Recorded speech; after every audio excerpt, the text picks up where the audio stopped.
Well, hello again, all the boys and girls out there in YouTube land watching Georgia Beer Reviews. Back at you today with another one. What I'm looking at is from Treehouse Brewery. This is the Dataset Experimental number 3. I've already reviewed the number 1 and number 2, the house yeast and the wild ale yeast, I believe it was, or wild modern yeast for number 2.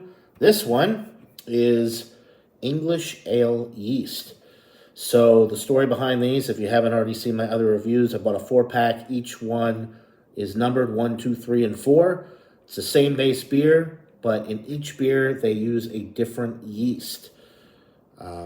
So both of the first two are really good. The house yeast is kind of the, that's your standard yeast. And then the wild modern yeast I thought was actually better. There was a lot more flavor coming through, kind of amplified the hops a little bit, and really enjoyed that one.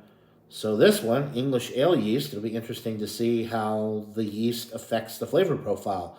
All of these data set experimental beers from Treehouse, they use ultra pale malt, and it just says juicy American hops. Double IPA, 8%. So read just a little bit about this one. It says, for data set number 3, we utilize a common English ale yeast somewhat similar to our house blend. Because the process and recipe are the same, this batch will have similarities to data set number 1, which was the house yeast, but with distinctive differences. As a discerning drinker, we'd like to hear what you have to say. Okay. So let's see what we're working with here. As with all of these, the color is the same, a nice bright yellowish orange hazy appearance with a nice creamy looking white head. That's a beautiful IPA in a glass right there, folks. So with this one, I'm getting citrus. I'm getting mango, a lot of mango with this. Touch of pineapple. So if I recall correctly, the number 1 was more citrus, a little less tropical fruit. Number 2 had a little bit more of like a cereal note, like a sweet sugary cereal aroma and flavor with the tropical fruit. This one is a nice balance between citrus and tropical. I would say mango is the main aroma that I'm getting from the hops.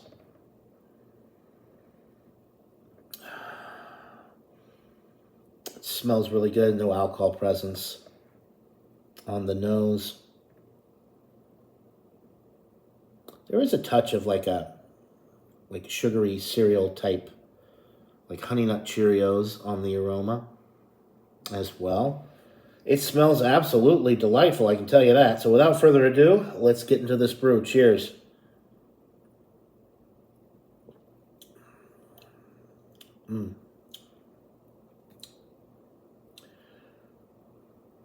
A little misleading.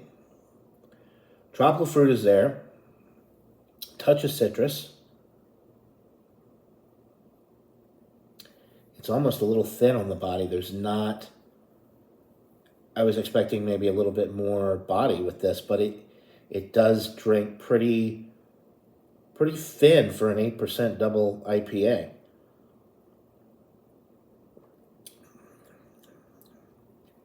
Kind of a moderate bitterness on the back end, like an earthy hop bite. But there's definitely a little bit more bitterness that I'm detecting with this one as well. None of that sugary cereal, like Honey Nut Cheerios type thing that I was getting on the aromas coming through with this one. It was the number 2, but not with the number 3 here. So mango, light citrus, little bit of a wheat bready malt note in the middle of the sip, kind of thin with the body, or the feel of it is kind of thin. And on the back end, it's juicy, but it's very short-lived. It drops off quickly. I mean, you could really, when I say thin, I don't mean like it's watered down and just not substantial by any means. I'm not trying to say that it's a lesser beer. It's just I'm a little surprised it's as easy drinking and light for such a, big beer. Um, it's got good flavor. I wish there was a little bit more tropical fruit.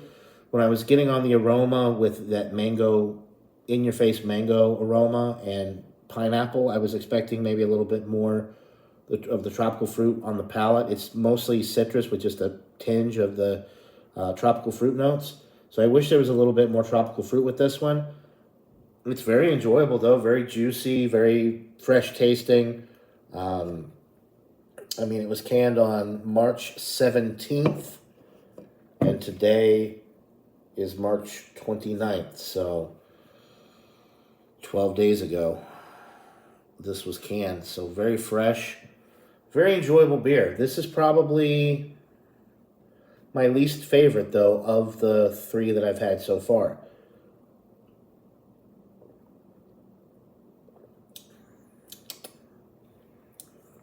Very enjoyable. Yeah, just I wish there was a little bit more body to it, a little bit more tropical fruit, but it's nicely balanced. You get a nice bready malt character in the center. It's juicy on the finish.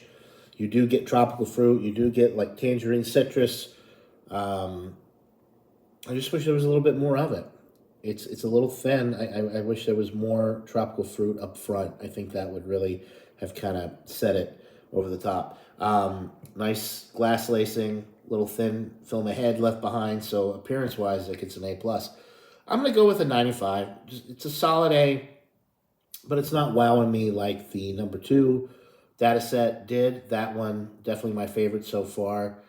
It's similar to the 1, and they said it has a lot of similarities to that data set number 1. It really does. I feel like it's a little bit more thin-bodied, though, than number 1, and the hop profile on the back end with the bitterness is a little bit more substantial with this. A little bit more bitterness, I think, on the finish, like an earthy hop bite that really is noticeable on the back end. But a good beer nonetheless, an excellent beer nonetheless. 95 out of 100 for the Dataset Experimental number 3. If you can get these beers in your area, definitely worth picking up the 4-pack and trying all 4 of them and see if you can pick up on the differences. Same base beer, just different yeast strains that they use in all 4, which is really a cool project. Really, it's nice to get into these and pick them apart and see what's different about each and every one of them. So that'll do it for this beer review, folks. 95 out of 100 for the Dataset Experimental number 3 from Treehouse Brewing Company out of Massachusetts.